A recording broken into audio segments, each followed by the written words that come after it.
आलोक जी बताएं, किन मुद्दों को लेकर के आज प्रेस वार्ता बुलाए हैं, आगे की क्या रणनीति होगी? आज आप लोगों को हमने आमंत्रित किया था। जोर से आज का जो हमारा प्रेस वार्ता है, इसके पीछे हमारा मकसद है कि इन दिनों सरकार के साथ और प्रशासन के साथ व्यापारियों की संवादहीनता बहुत कमज़ोर हो गई है।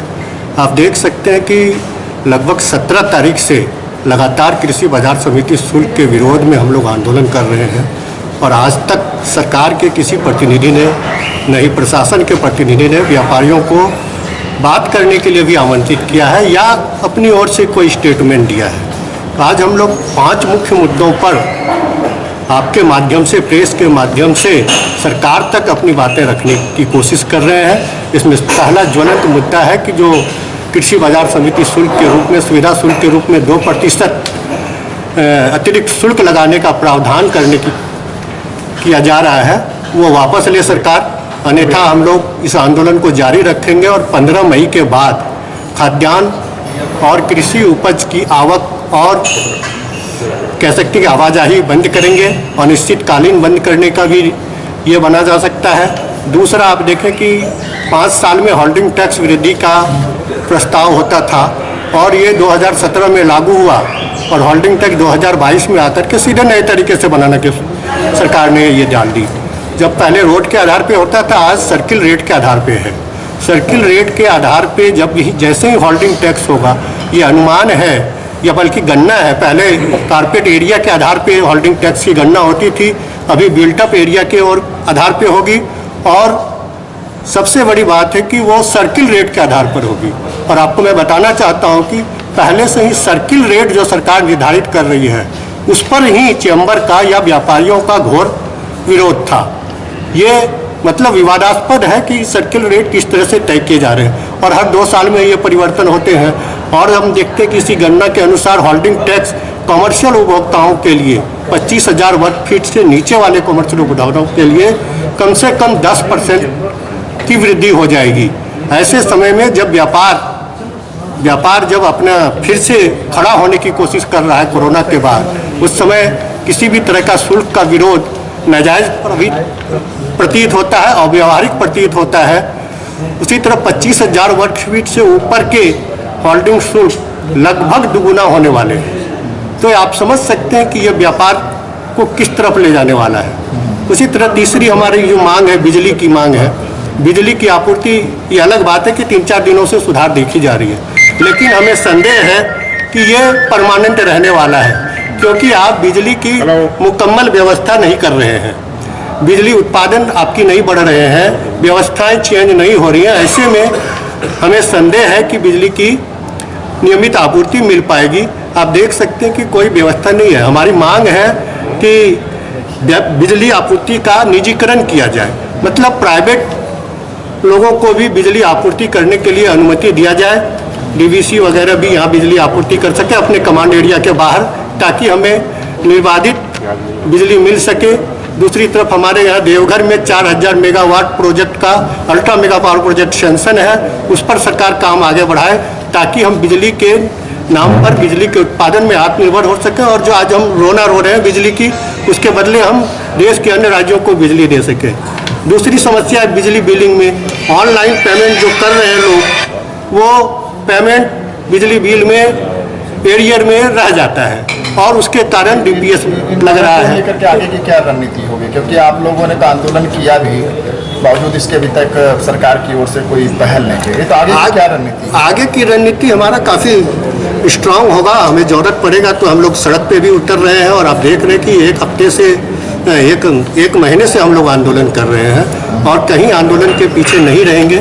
और मैं आगे बढ़ाना चाह रहा था, चौथा जो हम लोगों का ये था फास्टैग। आप देख सकते हैं कि एफएसएसआई रजिस्ट्रेशन ठीक है, लेकिन उसके नाम पे ट्रेनिंग, एक ठेला खोमचा वाला जो गुपचुप बेच रहा है या छोटा किराना स्टोर, उसको क्या ट्रेनिंग देने की ज़रूरत है?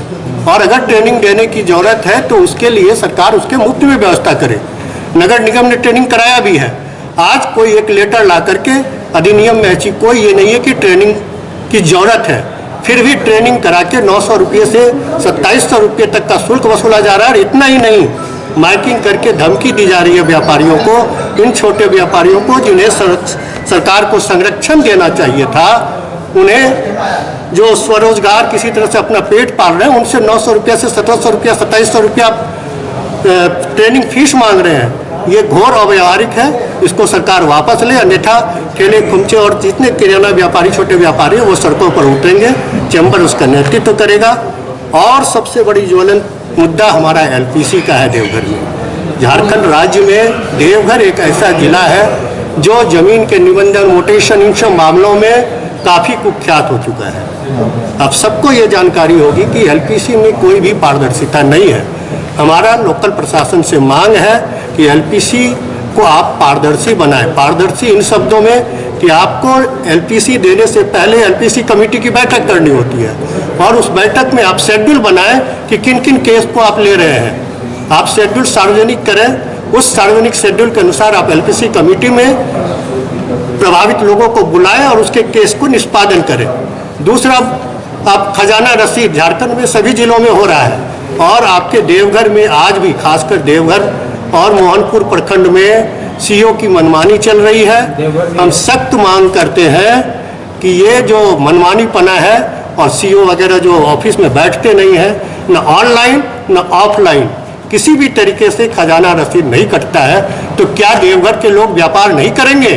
क्या देवघर के लोग लोन नहीं लेंगे? क्या देवघर के लोग अपनी बेटी का शादी नहीं करेंगे?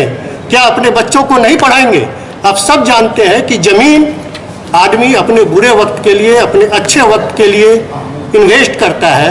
और आप रजिस्टर 2 में अंकित जमीन जिसका रजिस्ट्रेशन है, मोटेशन है, माननीय उपायुक्त महोदय ने चैम्बर के साथ बैठक करके जब वो आए थे तो 2-3 महीने बाद एक सौहार्दपूर्ण वातावरण में बैठक हुई थी। इस बैठक में उन्होंने कहा था कि खासकर खतौड़ी और बसौड़ी, खतियानी बसौड़ी जमीन पर एलपीसी नहीं लगेगा। लेकिन उनका ये घोषणा सिर्फ घोषणा रहा, आज तक ये चीज़ नहीं हो रहा है। आज तक खसौड़ी और बसौड़ी और खतियानी ज़मीन पर भी एलपीसी लग रहा है। तो हम लोकल प्रशासन से मांग करते हैं, जिला प्रशासन से मांग करते हैं कि इस पर आप गंभीरतापूर्वक सोचें, अन्यथा यहाँ के लोग आक्रोशित होकर जन आंदोलन के तरफ न मुड़ जाए। इसकी सारी जिम्मेदारी जिला प्रशासन और राज्य सरकार पे होगी। राज्य सरकार ने देवघर जिला को लगभग 1-1.5 वर्षों से सब रजिस्ट्रार भी नहीं दिया है। ये क्या कहती है? ये कहीं ना कहीं पीठ पीछे कुछ न कुछ राजनीति है इसमें अनैतिक चीज़ों का बोलबाला बढ़ाने का काम हो रहा है। अतः 30 अप्रैल से अभी जो सब रजिस्ट्रार प्रभार में चल रहे थे वो भी रिटायर हो गए हैं। हम सरकार से मांग करते हैं कि 2-3 दिनों के अंदर यहाँ नियमित सब रजिस्ट्रार की पदस्थापन करें और ये सारे मुद्दे जन आंदोलन में परिवर्तित न हो जाए। चैम्बर अब इन मुद्दों को लेकर जनता के साथ जुड़ रही है और हम जैसे कि आपने कहा कि आगे की रणनीति क्या होगी, आगे की रणनीति यही है कि हम बहुत जोरदार आंदोलन करेंगे। हम आज खाली प्रेस माध्यम से बोल करके चुप नहीं रहने वाले हैं। ये आंदोलन हमारा निरंतर जारी रहेगा। अगर आपने अभी तक हमारे चैनल को सब्सक्राइब नहीं किया है तो तुरंत चैनल को सब्सक्राइब करें और बगल वाले बेल आइकॉन को दबाना न भूलें।